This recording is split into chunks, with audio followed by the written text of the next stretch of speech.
Part 3, we're back. Thanks to Chiori. people's appetite for new things, Chiori's arrival on the Fontaine fashion scene met with a warm welcome. Likewise, customers from all walks of life are welcome at Chiori Boutique, but satisfaction is not guaranteed. If you get too big for your boots, the chances are you'll be strongly encouraged to leave. Let me guess. Need something tailor-made? Chiori is a versatile designer, able to work skillfully with any bladed instrument. This is reflected in I thought her her unique like combat trailer style, was super which cool, combines so a dual-wielding sword technique with the power I of Geo, hope she's strong. helping her to iron out any issues that arise in the course of business. I hope she's strong, bro. Chiori is a firm believer that dressing sharp always helps people rise to the occasion. When Chiori is in the party, if any party member is wearing an outfit other than their default outfit, or a wind glider other than Wings of First Flight, your own party members will obtain the Swift Stride effect, which increases their movement speed. This talent does not take effect in domains, trounce domains, or the Spiral Abyss. Jeez, bro. Chiori's normal attack can combo up to 4 sword strikes. Oh, she's fast with it. Let's go. Her charged attack consumes stamina and performs 2 swift slashes to her front, dealing physical damage. When her elemental skill is tapped, Chiori dashes forward as smoothly as silk. Hold her elemental skill to enter aiming mode and adjust the direction of her dash. Wait, that's cool. When her dash ends, Chiori performs an upward sweep, dealing AoE geo damage to nearby enemies based on her attack and defense, and summons to her side the automaton doll, Tomoto. Tomoto periodically slashes at nearby enemies, dealing AoE geo damage based on Chiori's attack and defense.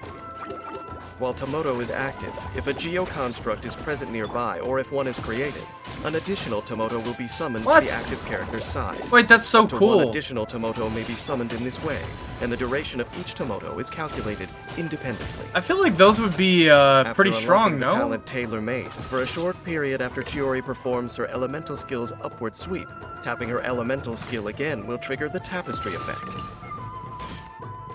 Tapestry switches to your next party member and grants all of your own party members the Seize the Moment effect. When your active character's normal, charged, or plunging attack strikes an enemy, this effect causes Tomoto to execute a coordinated attack. Wait, who is this, by the way? That deals AoE geo damage at the enemy's location. The number of coordinated attacks that can be triggered within a single duration of Seize the Moment is limited, and damage dealt in this way is considered elemental skill damage. That's awesome. If instead Chiori taps her normal attack after performing her elemental skill's upward sweep, then the effect triggered is Tailoring, which grants Chiori a Geo infusion for a limited duration. Tailoring will also be triggered automatically after a short period if Chiori remains on the field after performing her elemental skill's upward sweep, but neither taps her elemental skill nor her normal attack. I am the cutting edge of fashion.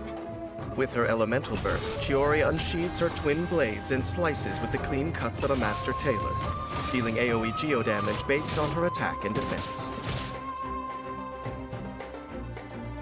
It takes a rare level of skill to improve upon the finest fabric, but Chiori always has a new element to add. After unlocking the talent the Finishing Touch, when a nearby party member creates a Geo construct, Chiori will gain a Geo damage bonus for a period of time. Chiori's first creation, Tomoto, has gone on to become an indispensable aid when fighting against her foes. Chiori's primary means of dealing with her enemies is her elemental skill, which sends her dashing forward and summons Tomoto. Careful use of her elemental skill to trigger the effects of the talent tailor-made creates close-knit cooperation between Tomoto and the active character for a seamless string of attacks.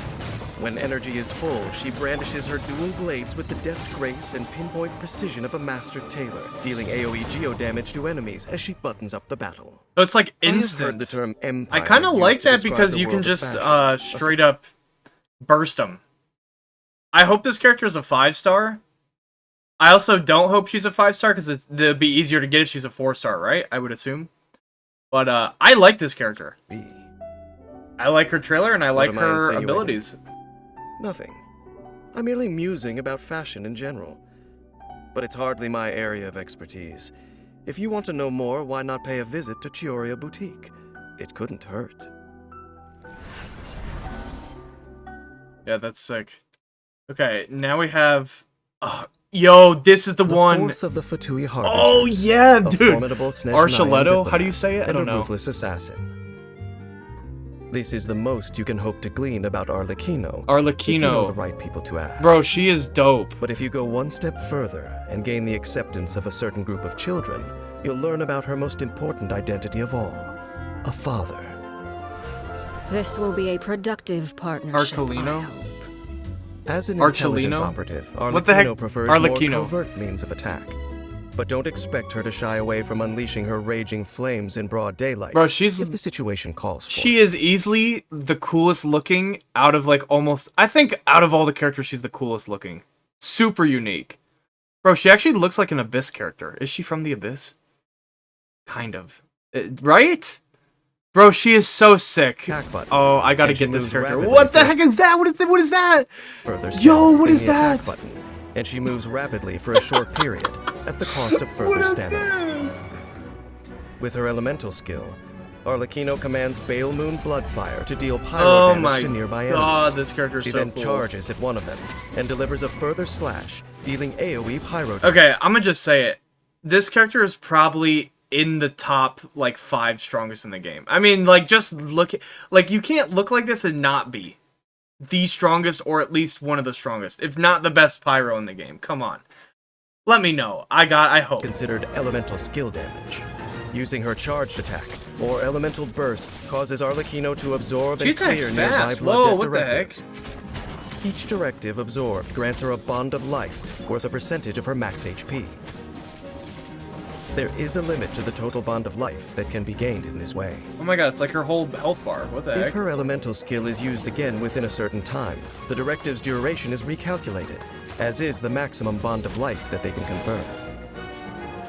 The Crimson Moon bloodline etched into Arlecchino's life brings her pain, but also power. When her bond of life is greater than or equal to a certain percentage of her HP, she enters the Mask of the Red Death state, converting her normal, charged, and plunging attack damage into pyro damage that cannot be overridden. While in this state, when Arlecchino's normal attack hits an enemy, the damage dealt is increased by an amount based on her attack and her current bond of life percentage. A portion of her bond of life is then consumed. Consuming bond of life in this way shortens the cooldown of her elemental skill, All is Ash. After unlocking the talent Agony Alone May Be Repaid, when Arlecchino's elemental skill applies a Blood Debt directive to an enemy, it is upgraded after a period of time to Blood Debt Due, which grants her more bond of life when absorbed. Additionally, defeating enemies with Blood Debt directives will grant her a large amount of bond of life. Okay, I'm a There is little a bit lost because like she was still losing her HP bar with this on. I This guess. is where you fall. Okay, I don't want to interrupt now. Arlecchino's elemental burst unleashes wings of Bale Moon Bloodfire. That looks dealing so AoE cool. pyro damage, Oh my clearing god. her elemental skills cooldown and restoring her HP based on her attack and her Bro. bond of life value. So it just hits everyone on the screen that you can see, basically? Due to her passive talent, the Bale Moon alone may know. While in combat, Arlecchino gains a pyro damage bonus. Oh, it is using her health. Okay. Never mind, so it is her Burst, health. Bale Moon Rising. Whoa, what the heck? Low, she can unleash her elemental burst What? What? 0 to 100 health. and recover HP. Yo. She's an all-in-one. father. She's literally a 1v5. Assists thanks to her. She 1v5s After everything. unlocking the passive talent Strength Alone Can Defend, all elemental and physical resistance is increased for Arlecchino, based on the amount of attack she has beyond a certain value. That's crazy. There is a limit to the increase that can be gained in this way. Okay, sure. What the heck, The bro? seat of Fourth Harbinger honors Arlecchino's past achievements and serves as clear confirmation of her combat prowess. With mastery of the Bond of Life, the bloodthirsty flame she wields is a foreboding sight to her foes. Jeez. She starts the battle by using her elemental skill to apply blood debt directives to enemies. At an opportune moment, she uses a charged attack to absorb the directives, gaining Bond of Life and entering the Mask of the Red Death state, in which she dishes out pyro damage with her enhanced normal attack.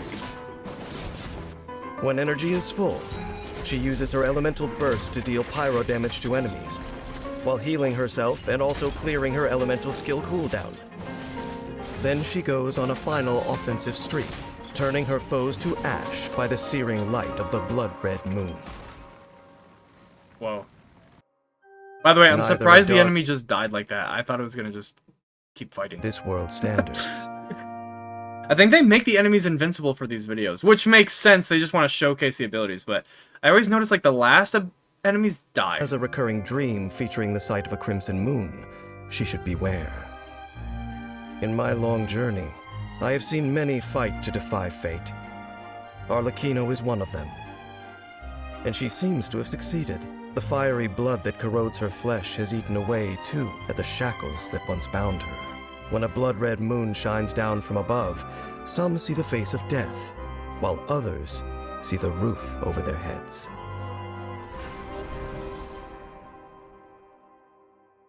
Yeah. Like I said, that's gotta be the strongest character in the game.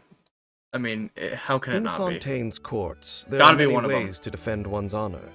Dueling is one option, albeit not one I'd recommend except as a last resort, especially if the champion duelist in question is named Clorinde. But to each their own, and to any who insist, I wish you the best of luck. Oh, I remember her. Need She's to like hire a duelist? Fiora, kind of. Clorinde is a champion duelist par excellence. With the martial traditions passed down by the Marechaussee hunters at her disposal, she delivers impartial, court-ordered justice by blade, bullet, and lightning. A veteran hunter always knows their surrounding environment like the back of their hand. When Clorinde is in the party, the location of items unique to Fontaine will appear on your minimap. I mean, that's making useful, it easier to gather 100%. resources. I like that. Clorinde's normal attack can combo up to 5 strikes. Whoa, dealing why is she physical so damage to she's enemies. so fast? What the heck is Her that, charged bro? attack consumes a set amount of stamina to Yo- deliver suppressing oh my fire with her pistolet in a God. fan pattern, dealing physical damage. Yo, what the With heck? her elemental skill, Clorinde enters the Night Vigil state, in which she wields her sword and sidearm together. The Night Vigil state turns Clorinde's normal attack into Swift Hunt pistolet shots, dealing electro damage that cannot be overridden. When Seems her bond of slower, life but is it's below gotta be good. 100% of her max HP, shots fired will pierce enemies, deal higher damage to enemies in each bullet's path, and increase her bond of life based on her max HP. But when her bond of life is greater than or equal to 100% of her max HP, she fires normal shots.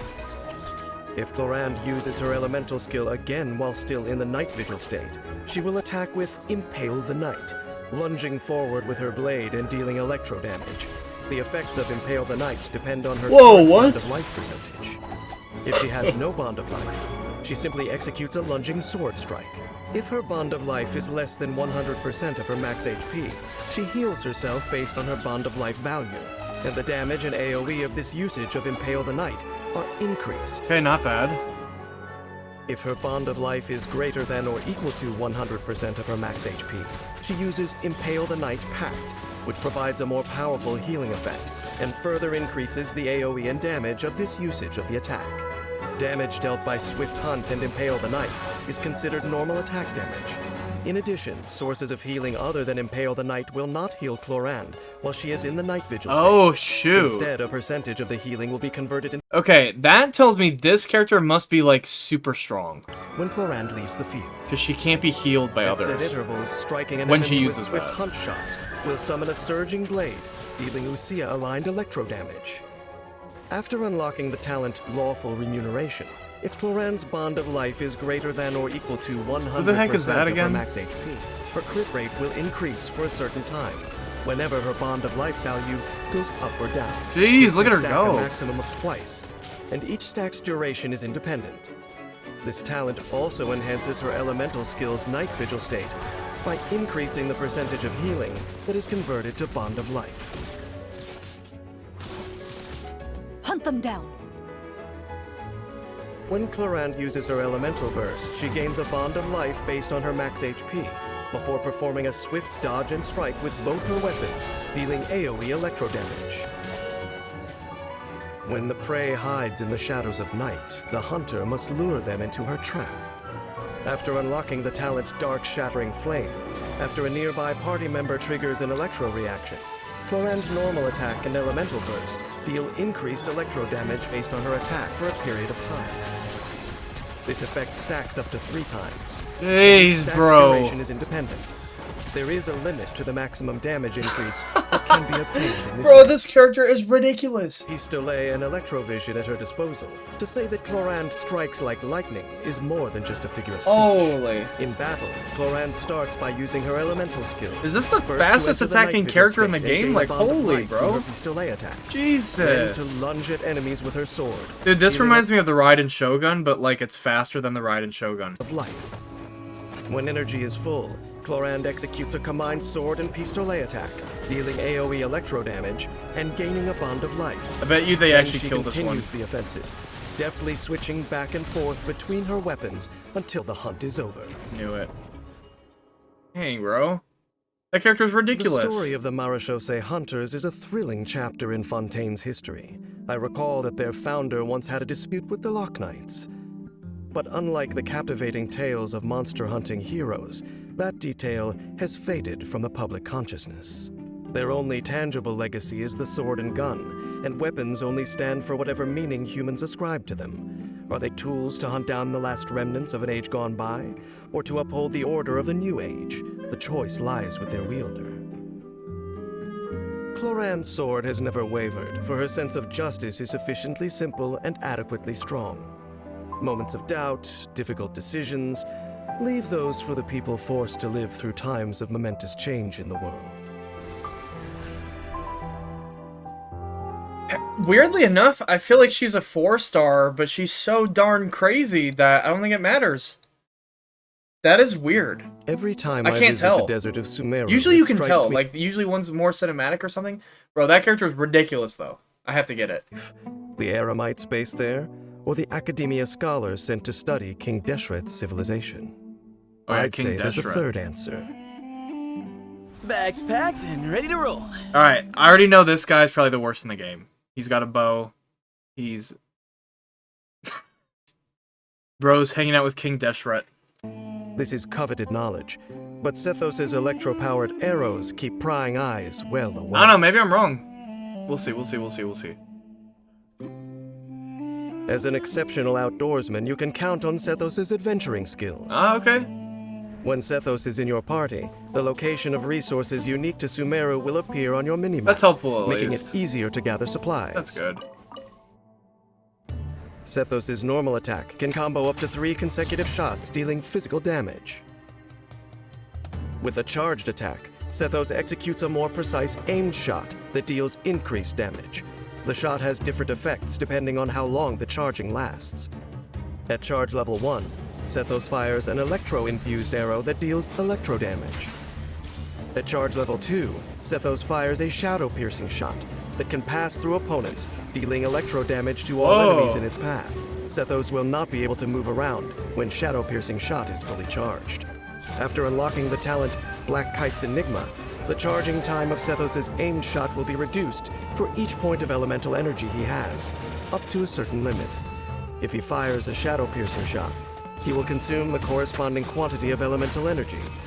If he fires an arrow at charge level 1, only half as much will be consumed. With his elemental skill, Sethos fires concentrated lightning to deal AoE electro damage, then dashes backward. That's got a little He recovers a knockback set effect, amount of okay. energy. If this attack triggers... That's good for, like, a marksman. Like, that is really good for a marksman, to be honest. I like that. Hyperbloom, or Electro Swirl reaction. By the sage's wisdom. With his elemental burst, Sethos uses a secret rite to enter the Twilight Meditation state, which transforms his normal attacks into Dusk Bolts. Dusk Bolts can pass through enemies and deal electro damage to all enemies in their path. Damage dealt is increased based on Sethos' elemental mastery. Sethos cannot use aimed shots while in this state. Okay. Dusk Bolt damage is considered charged attack damage. The state ends when its duration expires or Sethos leaves the field. Much of King Deshret's wisdom is buried in a sea of sand, waiting to be seized by future sages. After unlocking the talent the Sand King's Boon, Sethos gains the Scorching Sandshade effect, which increases damage dealt by shadow-piercing shots by an amount based on his elemental mastery. Okay. The scorching sandshade effect is cleared a certain amount of time after the first shadow-piercing shot strikes an enemy, or after a certain number of shadow-piercing shots have hit enemies. The effect is regained after a certain amount of time has passed since the first shadow-piercing shot with scorching sandshade has hit an enemy. Desert life is harsh, but with the power of the Sage of Sages, Sethos makes it look like a walk on the beach. Sethos starts off the battle by using his elemental skill to deal electro damage and gain elemental energy. Once he's accumulated some energy, he uses it to reduce the charging time for his shadow-piercing shots and unleash a damaging barrage of piercing arrows. When energy is full, Sethos enters the Twilight Meditation state with his elemental burst and fires dusk bolts to pierce through troublemakers, dealing electro damage and sending would-be intruders packing. From what I understand, Yeah, like, the ultimate's a little bit underwhelming, but it does work for this character really well. Like, he just, like, he has, like, that dash back, knock back, and then he ults, and then he's just going to town. But, does he do that much character? I mean, does he do much character? Does he do that much damage? I don't know. This isn't really, like, my preferred type of playstyle character, but, honestly, I like him more than I did before the video started. I mean, I could definitely use him. Let me know if he's pretty good. I feel like he's definitely 4-star, but honestly, I feel like if you had elemental mastery like artifacts or whatever, I feel like he could be pretty good, right? I'm actually more pleased with him. Like, I at first, before watching the video, I'm like, I don't even like this guy pretty much, obviously. But then, I kind of changed my mind. I like him after seeing his abilities. Though I regard the Melusines as my own daughters, I feel that I learn more from their unique perspective on the world than I could ever teach to them. Sigewinne is one of the Melusines with whom I have a great deal of contact, and I always look forward to seeing her. Excuse me? Sigewinne is a medical expert adept in hydrotherapy. Sometimes she makes use of non-traditional equipment, such as her bubble gun, to deliver highly unorthodox treatments. And though I do not fully understand her reasons, I trust her judgment completely. Not everyone adapts well to Fontaine's underwater environments, but Sigewinne always takes good care of those in need. When Sigewinne is in the party, if your active character's health falls below a certain percentage while underwater, they will steadily heal over a short period. Wait, what? With the total amount of healing based on their max HP. What? Additionally, their resistance to all elemental and physical damage will be temporarily decreased. This Okay. effect can only be triggered once per set interval. Okay, so it's not like forever, it's just like a lifeline. But that's still really, like, useful. Oh my god, can you imagine just dying while you're Shoots a exploring? more precise aim shot. This would actually While save you randomly. hydro You wouldn't energy even need to do accumulates on the anything. arrowhead. After fully charging, Sigewinne will periodically fire slow-moving mini-stration bubbles toward her target, dealing hydro damage. Wait, what the heck? When They don't do released, much. A fully charged arrow will Wait, what deal is this? hydro damage to the enemy. With her elemental skill, The heck? Sigewinne uses her Fortress of Merapede's special issue bubble gun to blow a bolstering bubble bomb that can stimulate blood flow and help patients drift off to sleep. The bolstering bubble bomb bounces between nearby enemies, dealing hydro damage upon hit based on Sigewinne's max HP. While bouncing, it also heals all nearby party members, except for Sigewinne herself, by an amount based on her max HP. Okay. The bubble bomb will disappear after several bounces, healing Dude, what Sigewinne the heck based is on going her max on? HP. This character's kind of When no silly. enemies are present, the bubble bomb will bounce around nearby. Only one of Sigewinne's bolstering Whoa. bubble bombs may exist at once. Whoa. Hold her elemental skill to enter aiming mode and boost the bolstering bubble bomb to an even bigger, more breathtaking size. The bolstering bubble bomb grows in size by up to 2 tiers as the skill is held, each tier increasing both the damage dealt and the healing provided. Wait, that's After cool. releasing, the bubble shrinks in size by 1 tier after each bounce until it returns to its normal size. When weaker enemies are hit by big bolstering bubble bombs, they will be locked in place and unable to move. Sigewinne's Wait, elemental that's skill pretty also good, generates no? a number of source water droplets nearby. Each droplet she collects will grant her a bond of life worth a percentage of her max HP. Hey, what's with this bond of life? When All these Sigewinne's characters bond of have life it. is cleared, she will regain elemental energy. The quantity of elemental energy regained depends on the amount of bond of life cleared, and is subject to a limit. At set intervals, bolstering bubble bombs summon a surging blade at the location they hit, dealing Lucia-aligned hydro damage based on her max HP. After unlocking the talent requires appropriate rest, using Sigewinne's elemental skill grants her the semi-strict bed rest effect for a certain duration. While this effect is active, Sigewinne gains a hydro damage bonus, a number of convalescent stacks. Except for Sigewinne herself, when a nearby off-field party member's elemental skill deals damage, a stack of convalescence is consumed to increase the damage dealt in this instance. This effect is increased based on the amount of max HP Sigewinne has over a certain amount, and there is a limit to the damage increase that can be gained in this way. He might feel a little prick. With her elemental burst, Sigewinne gets out her Meripede-manufactured custom syringe and sprays forth waves of kindness and medicine, dealing continuous AoE hydro damage based on her max HP. Also, when she uses her elemental burst, she absorbs source water droplets within a certain range, up to a certain quantity. Sigewinne's treatments may be clinical, but she always delivers them with an extra dose of love. After unlocking the passive talent Detailed Diagnosis Thorough Treatment, Sigewinne's outgoing healing is increased by an amount based on the combined total of all party members' current bonds of life. There is a limit to the healing bonus that can be granted in this way.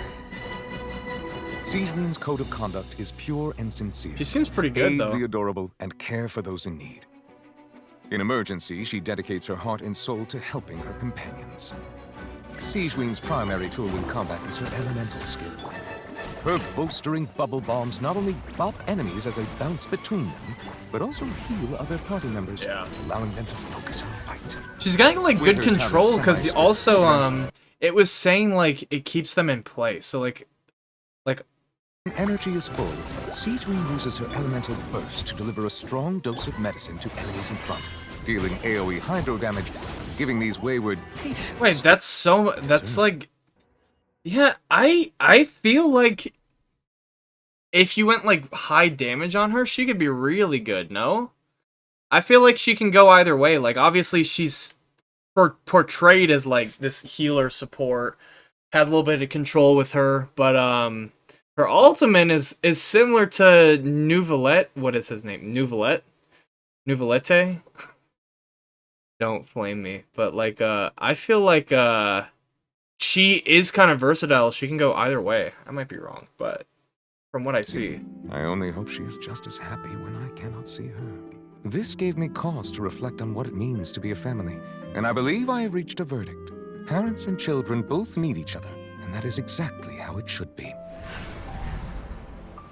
feel like she's decent. Probably a 4-star, but I feel like she's definitely one of the better characters out there.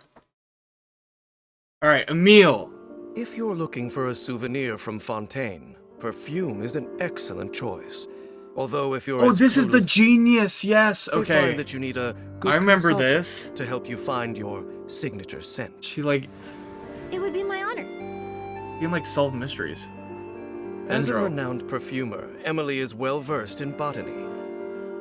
And with a dendrovision at her disposal, she can put this knowledge to even greater use. Emilie's normal attack can combo up to 4 spear strikes, dealing physical damage to enemies.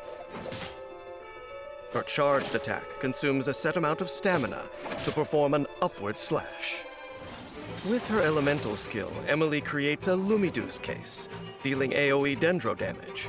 The Lumideus case periodically fires puffs of pure dew at nearby enemies, dealing dendro damage. That's In cool. addition, if a nearby enemy is burning, the Lumideus case will generate scents at set intervals. A maximum of 1 scent can be created in this manner per interval. The Lumideus case will then collect nearby scents, and after collecting 2 scents, it will upgrade by 1 level. After upgrading, the Lumideus case fires an extra puff of pure dew when it attacks. Oh, and both the range okay. and damage of these attacks are increased. Sorry, I yawned and I was trying to talk at the same time. Only 1 Lumideus case created by Emilie can exist at a time. The Lumideus case is created at level 1 and can be upgraded to a How maximum long does of that level last 2. though? An active Lumideus case that has not collected any scents for a set period will revert back to level 1. At certain intervals, after Emilie creates a Lumiduce case in this manner, a Spirit Breath Thorn will descend and pierce enemies, dealing Numa-aligned Dendro damage. After unlocking the talent Lingering Fragrance, a level 2 Lumiduce case will consume every 2 scents collected to release Clear Dew Cologne, dealing AoE Dendro damage equal to a percentage of Emilie's attack. This damage is not considered elemental skill damage. While a Lumiduce case created by Emilie is on the field, her passive talent, Headspace Capture, will increase all nearby party members' pyro resistance against burning damage. A little ambiance. Hey, what's her ulti? Ooh, it's like a super By buffed up transforming one. fragrances into pure Dendro energy, Emilie's Elemental Burst creates a level 3 Lumiduce case and collects any existing Lumiduce case on the field. Instead of collecting nearby scents, the level 3 Lumiduce case rains down scented dew onto enemies in range, dealing Dendro damage. When her Elemental Burst expires, a new level 1 Lumiduce case will be created. Or if a Lumiduce case was collected when she cast her burst, the collected case will be restored and its duration reset. Using Emilie's elemental skill while her burst is still active will not generate a Lumiduce case. Through her unique distillation process, Emilie can extract a plant's most potent essence. After unlocking the talent Rectification, damage dealt by Emilie to burning enemies will increase by an amount based on her attack. There is a limit to the damage increase that can be gained in this way. Emilie tends to avoid danger, but in an emergency, her arsenal of proprietary fragrance... I actually like this character. I'm gonna be honest, I like how she plays. She seems like another, like, okay, this character is really good for Abyss. It wants Pyro characters, so if you have Dendro and Pyro, like, if that's what you kind of need, I feel like she's a great character. I also like how she plays. She just have, like, something on the battlefield that's always attacking. I don't know how long that actually lasts, but then her ult is just upgraded. I like it. I'm gonna be honest, I like this character. Faced with a She's pretty cool. onslaught of potent fragrances, her enemies are powerless. She doesn't have, like, to resist. CC or anything, but she has, like, constant damage. I like that. The scents of nature are infinitely diverse. Yet still, people mix and match to try and create something with a more personal touch. Some might want a fragrance to hide behind, while others may hope to relive a treasured memory with a specific scent. There may be a lucrative market for the perfumer who strives to craft perfumes that meet specific needs, but in Emilie's experience, scent is simply too personal. No fragrance can ever mean the same thing to two different people. So instead of trying to cater to others, she simply lets her imagination run wild, leaving the question of what each scent means for the wearer to decide. Okay. Well, that's going to wrap up part 3. I will see you guys next time for part 4.